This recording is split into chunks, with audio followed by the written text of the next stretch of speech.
talk a little bit about the psychology of winning and Hmm. why that seems to elude the 49ers. I believe Okay. that everything starts at the top, and I believe it starts Hmm. with the Yorks. Okay. The Bartolo established a very strong psychology of winning that Hmm. really matriculated through the players. And Yorks came in and went on a whole cost-cutting move and started treating it like, I don't know, Walmart. So Yeah. in Agree. any particular case, if you look at today, the biggest problem I see is the lack of leadership. Now, I disagree Yeah. with you very often, to be honest with you, but I never insulted you. I respect your opinions. I think you're off a lot of the time, but most of the time, I think you're spot on. For example, I get you're off on Richard Sherman. We didn't need Richard Sherman because he's this fantastic shutdown corner or what he was. We needed him really because of leadership. Hmm. They lack intelligent veteran leadership.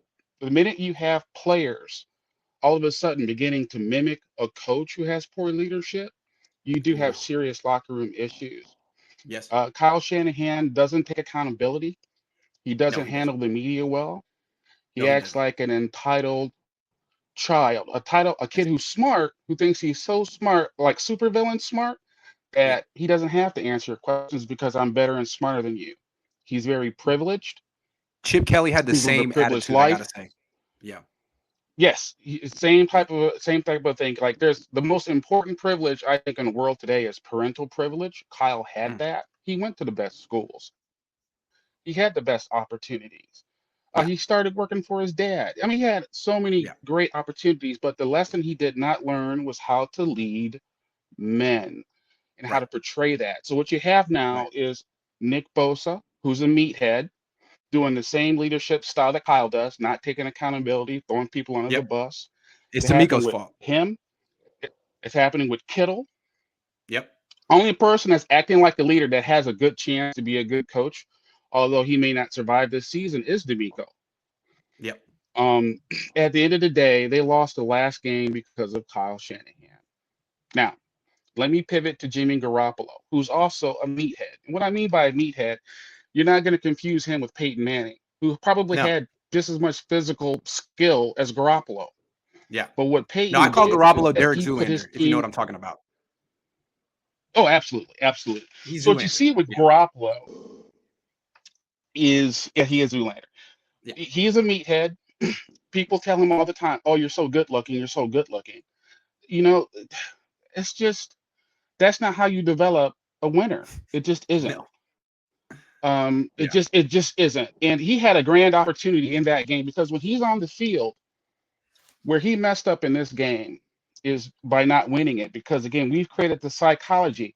Well, why Garoppolo? Why Garoppolo? Why Garoppolo? Well, because he's a winner. Because he's a winner.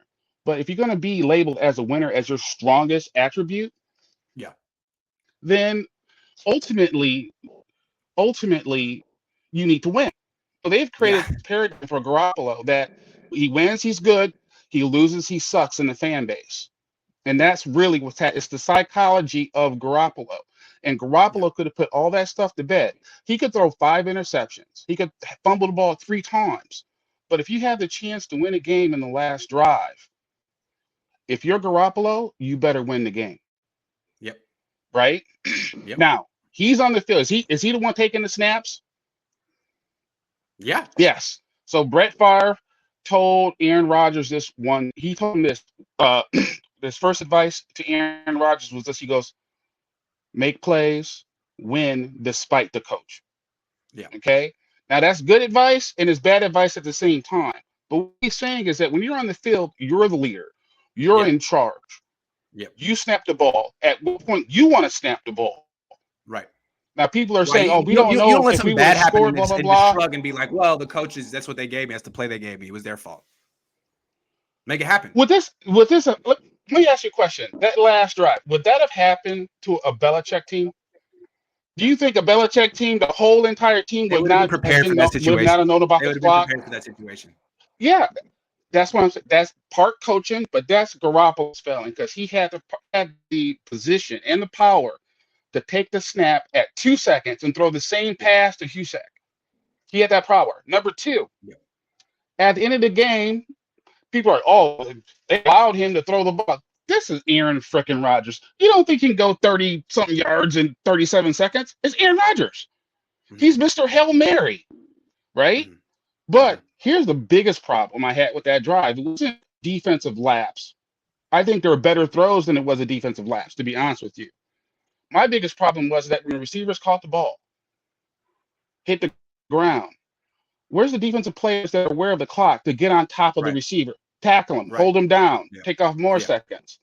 Yeah. So the point is they lost the game in a lot of different ways. Are Yeah. fans overreacting? Maybe a little, because it's the first loss is by 2 points.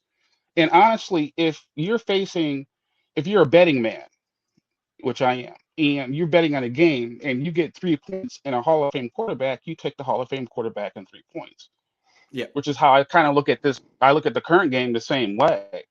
It's like both teams have so many different weaknesses, but where the strength is that Russell Wilson's a field general.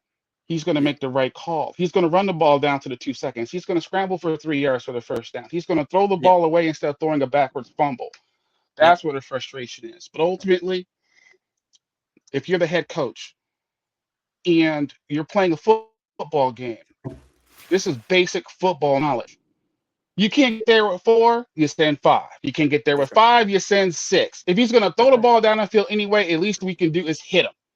Yeah. Right? Yep. So I don't know how they're going to move forward, but what's happening right now is that Kyle's plan is failing.